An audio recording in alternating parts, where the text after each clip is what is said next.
Jai Radha Madhava Jaya Kunja Bihari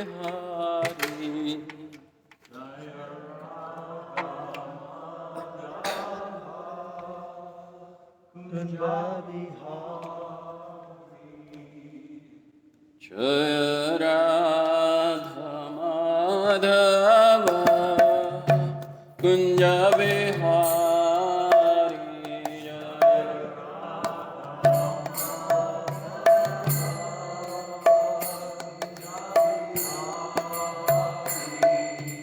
Gopi Janavallabha Girivaradari Jaya Gopi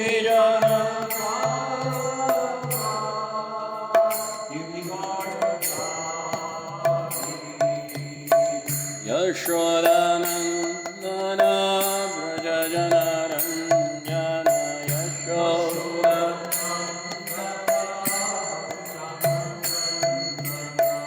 Yashodanandana Braja Janaranjana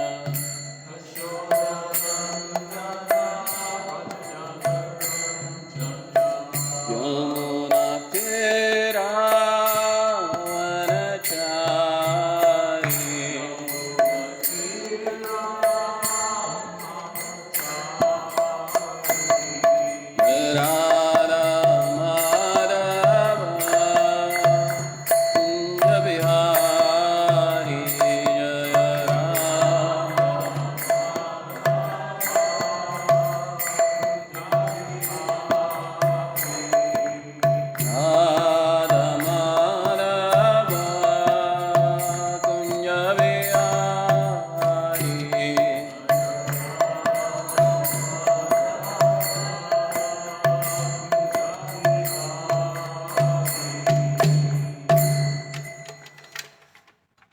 Om Namo Bhagavate Vasudevaya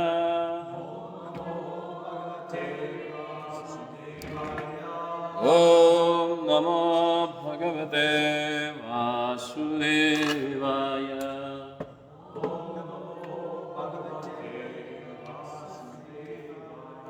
Om Namo Bhagavate Vasudevaya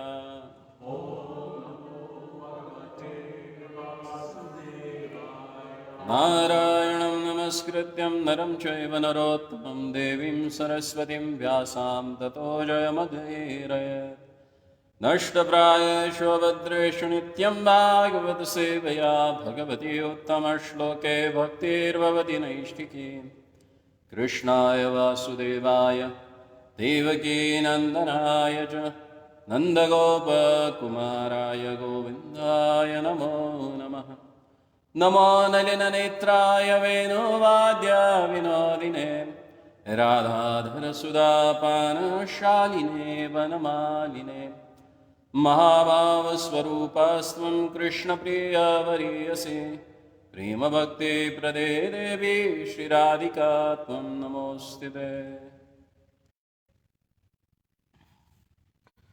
So we'll continue our discussion from Canto 4, Chapter 24, text number 46. So this purport, which is really important for all of us, which explain about the concept of deity worship through Vidhi Marg, even though those are the vigrahas of Shri Radha and Krishna, but we worship them in the form of Lakshmi Narayana. That pure or that elevated as a Raganuga Bhakta that we can start worshipping them as a Radha and Krishna. So further he says, here particularly one word that Lord Shiva has used for describing Brahma Samhita, that how he looks like Venum Kwanandam Arvinda Dalayataksham Varhavatam Samasitam Vada Sundaranga Kandarva Koti Kamaniya Vishesha Shobha. Even millions and millions of Cupid, they get attracted by the beauty of their Lordship. He has such a akarana, long, ear-long eyes, which are just like a lotus petals. And that beauty, which is described here as a Sujata Ruchi, the purity by birth, purity, chastity and purity of mother, purity of father, purity of body, purity of food. Because all this gives impact on your consciousness. If you have that pure, then your existence become pure and you can see the Lordship face to face. In the next purport, Prabhupada says, the four arms of Lord Vishnu have different purposes. The hands holding a lotus flower and a conch shell, holding conch shells and flowers or club and disc. The demons killed by the Lord Vishnu Chakra and a club,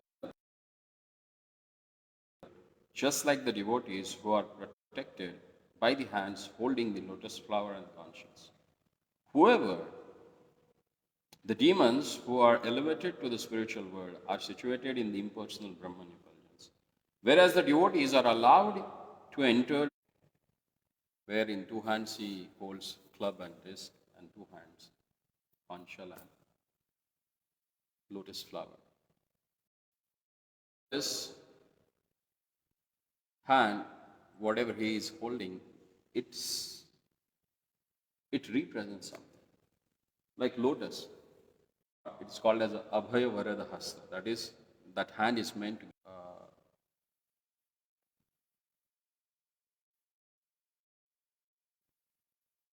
you hold that conch shell or he touched the conch shell on Dhruva's head, and Dhruva immediately start offering prayers.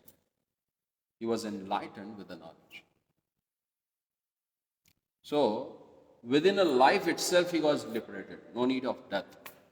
Generally, ones get liberated if you follow the karma kand process or jnana kand process or yoga, dhyana yoga, etc. Then you have to die.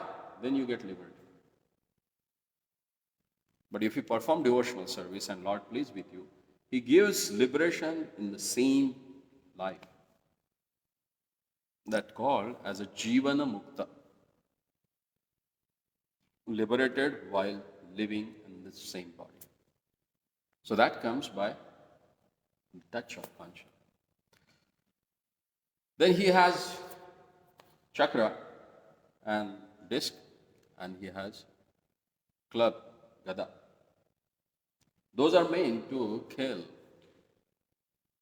the demons. But even though they get killed by the Lord with this chakra and club, but they get liberated. They enter into the impersonal Brahman, Brahmajyoti. But someone who renders devotional service to the Lord, he gets liberated within this life, and after this life, he goes with the Lord wherever Lord is and performs the pastime with the Lordship. So that's the main difference. As Lord says, He is a Surudha, He is intimate friend to each and everyone. He is not only a friend of His devotees, but He is friend of demons also. And that's why He resides in their heart also. Then further Prabhupada says, the Lord's beauty is compared to the rainfall, because when the rain falls in the rainy season, it becomes more and more pleasing to the people. After the scorching heat of summer season, the people enjoy the rainy season very much. Indeed, they even come out of their doors in the villages and enjoy the rainfall directly. Thus, the Lord's bodily features are compared to the clouds of the rainy season.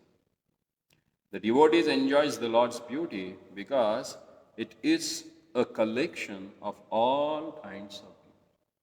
And that's why he is called here as Sarva Saundarya Sangraha. What's the name of Lord? Sarva Saundarya Sangraha.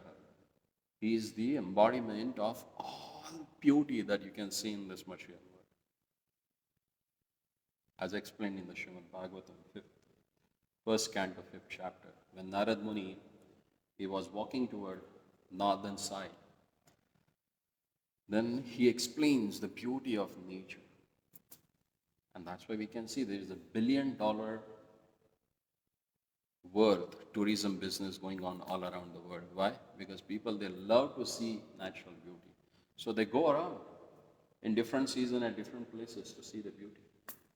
And Naradji, he says that that beauty is nothing but a smile on Lord's face. Then imagine if that smile is that attractive, what beauty that his face having then. So one has to be very careful whom to associate. Why? Because whom you associate with, you go along with them. You get attracted with the people what they attracted with, because you keep their company. So if you get attracted to the people who got attracted by the beauty of the Lord, ultimately you will get attracted to the beauty of the Lord. And when they describe, because the person who has seen, only he can describe. And that's why Brahmaji, he says that Vainum Kwanandam Aravindadalayatraksham Barahavatam Samasitam Buddhasundarangam Kandarpa Koti Kamaniya. He does not have words to explain the beauty. That's why he says, Kandarpa Koti Kamaniya. Millions of cupids, they get attracted.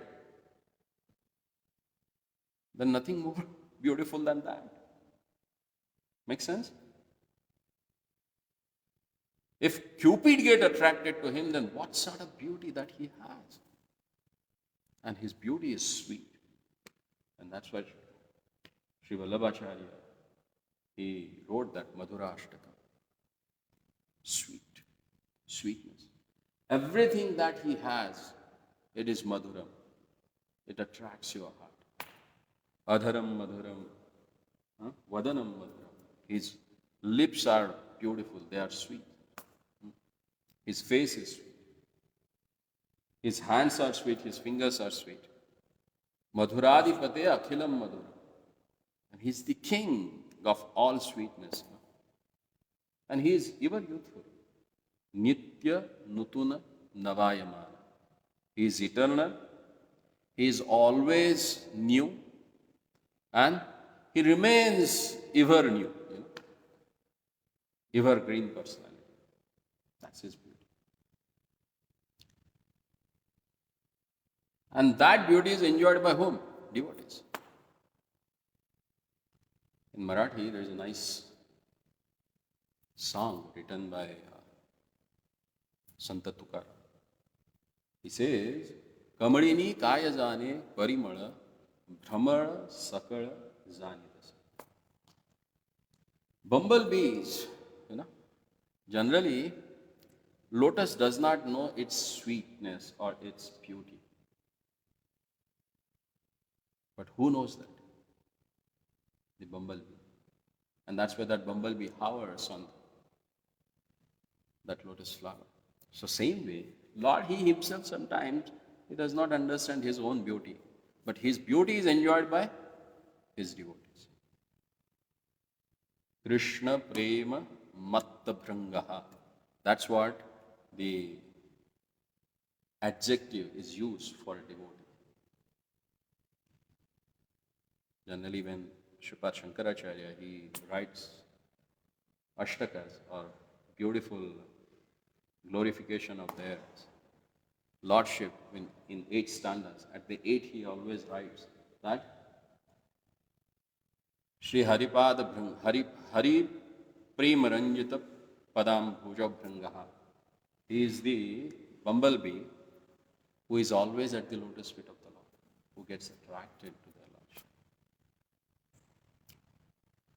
So that's the beauty of the lordship. Further, Prabhupada says, therefore, the word Sarva Saundarya Sangram is used.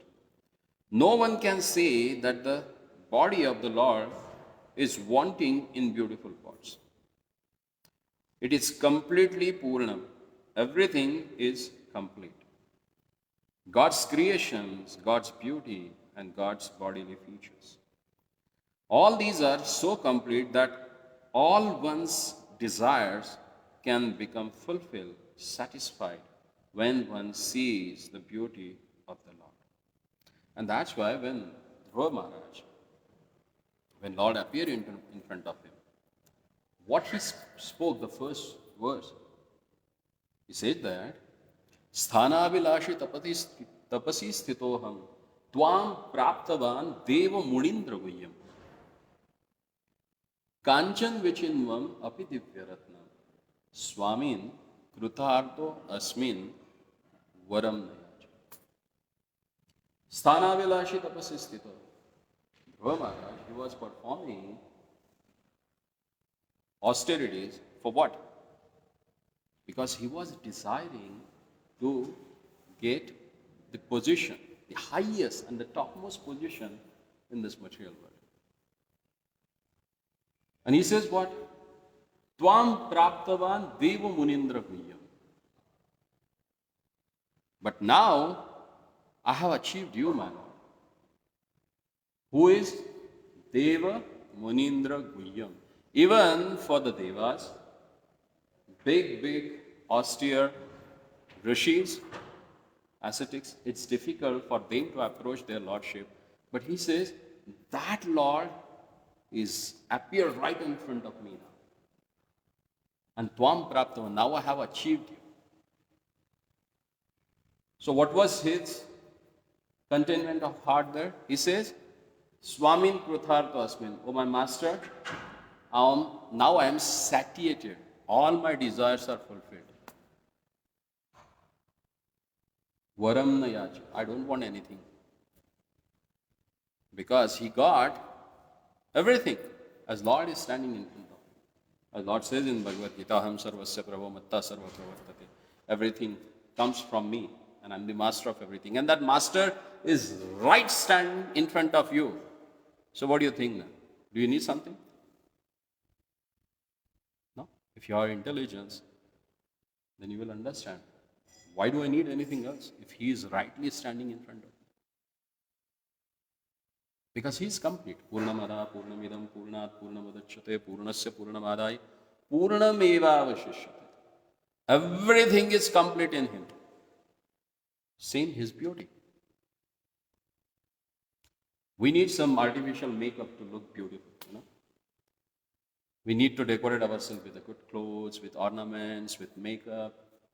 But he does not.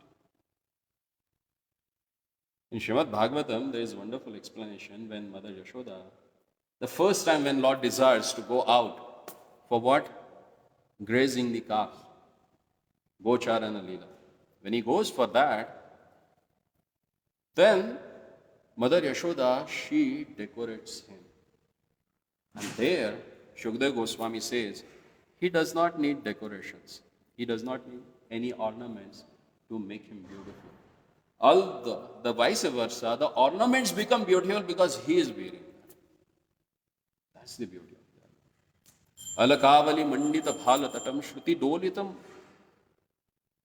kundala makara kundala that he is having in his ears. They get more glittered because their reflection comes from Lord's cheeks. So Lord's body is so shiny. Those ornaments, they get reflected. Those ornaments becomes more beautiful because of the reflections on the Lord's body. So that's the beauty of the Lordship. Then further it is said, the word Sarva Saundarya indicates that there are different types of beauties in the material and spiritual worlds. And that the Lord contains all of them. Both materialist and spiritualist can enjoy the beauty of the Lord because the Supreme Lord attracts everyone, including demons and devotees, materialist and spiritualist. He is called Krishna. Similarly, his devotees also attract everyone. As mentioned in the Shad Goswami Stotra, Dhira Dhira Jana Priyav, the Goswamis are equally dear to Dhira, the devotees, and Adhira, demons. Lord Krishna was not very pleasing to the demons when he was present in Vrindavan. But the six Goswamis were pleasing to demons when they were present in Vrindavan. That is the beauty of the Lord's dealings with his devotees. Sometimes the Lord gives more credit to his devotees than he takes for himself. For instance, on the battlefield of Kurukshetra, Lord Krishna fought simply by giving directions. Yet, it was Arjun who took the credit for fighting. Nimitta matram bhava savyasachi. You, O Savyasachi, that is Arjuna, can be but an instrument in a fight. Everything was arranged by the Lord, but the credit of victory was given to Arjuna. Similarly, the Krishna conscious movement, everything is happening according to the predictions of Lord Chaitanya, but the credit goes to Lord Chaitanya's sincere servants. Thus, the Lord is described here in as Sarva Saundarya Vigraha or Sarva Saundarya Sangraha.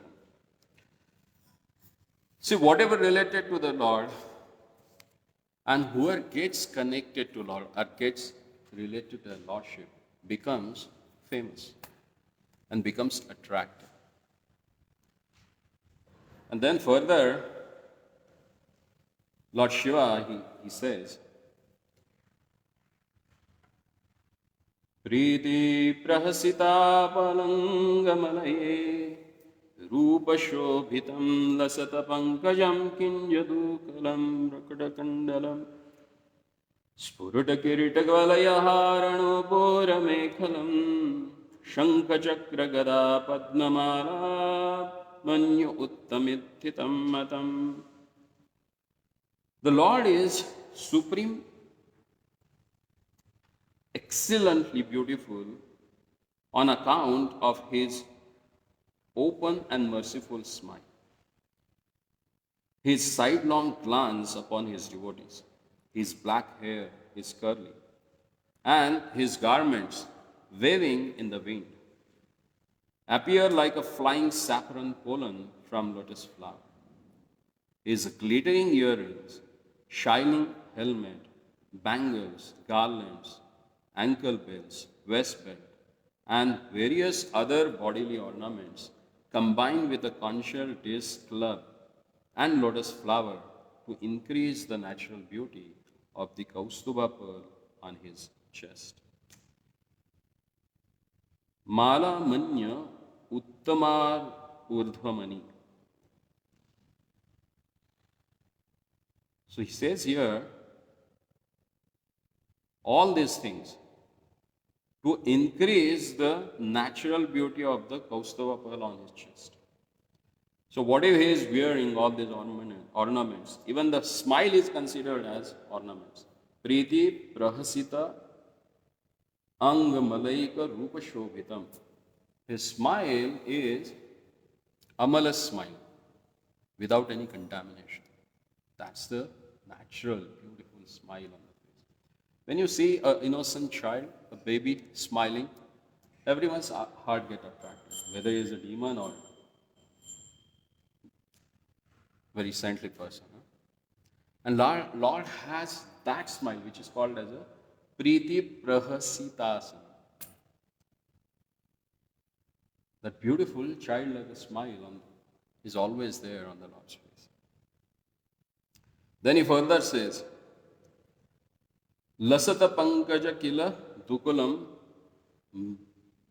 Brushta Kundalam. He is having that swinging earrings in his ears and dazzling helmet on his head.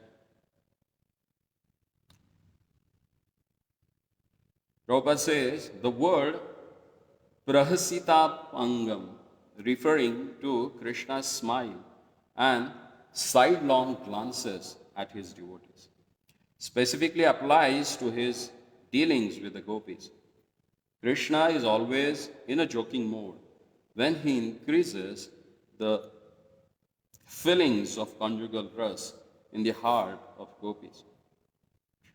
The conch shell, club, disc, and lotus flower can be either held on his hands or seen on the palms of his hands. According to palmistry, the signs of conch shell, club, lotus flower, and disc mark the palms of great personalities and especially indicate the supreme personality of a godhead. There's a nice explanation in Ramayana when Lord Ramachandra he appeared as a small child. All the demigods and all the Vishnu Tattvas, they appeared. And each of them, they gave a gift. When you see a child first time, what do you do generally? You take out some money from hand and put it in his hand. That's the gesture, or that's the common practice. So when all these great personalities, they appear to see the beautiful child form of their lordship, they started giving their own things, Like when Indra, he came, he gave his elephant, Airavata. He gave a silver elephant, which was resembling like Airavata. He gave it to the Lord. Then came Ganesha. He gave his own small form to the Lord. Lord Shiva appeared. He gave his own Pashupatastra.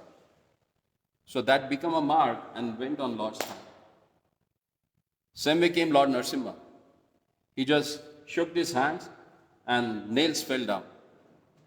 So those nails were taken immediately by the goldsmiths, and they wanted to make necklace or what they call pendant, because generally when you put tiger nails or lion nails in the neck of child, then they don't get affected by the black magic. So Vishwakarma immediately came there. He said, "Give it to me. I will make a nice pendant and get it back within 7 days." The goldsmiths at Ayodhya, they immediately took from him. Said, "Forget, we'll do it." They just took it. They went on the bank of Sharyu and they started working on that. And within a fraction of a moment, they created 4 wonderful pendants. And they brought it back. And each pendant was engraved with the horoscope of that particular child.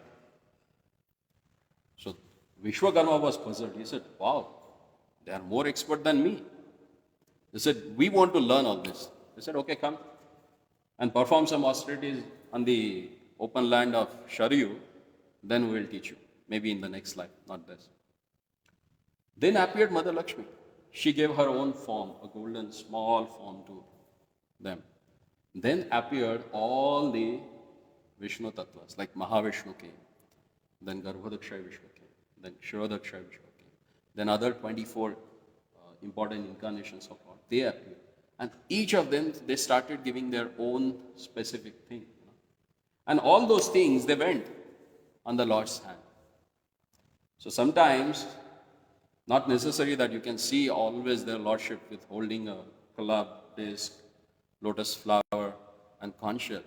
But all those symbols can be found on his palms. And Prabhupada says here, as per the palmistry, the great personalities who are blessed or who are sent to this world to create something good for the people, they generally have all those marks on the palms. And here, as he explained here, that Lord is Shankha Chakra Gada Padma Mala Nyukta Mudhan. The Lord is holding all these 4 different ayudhas.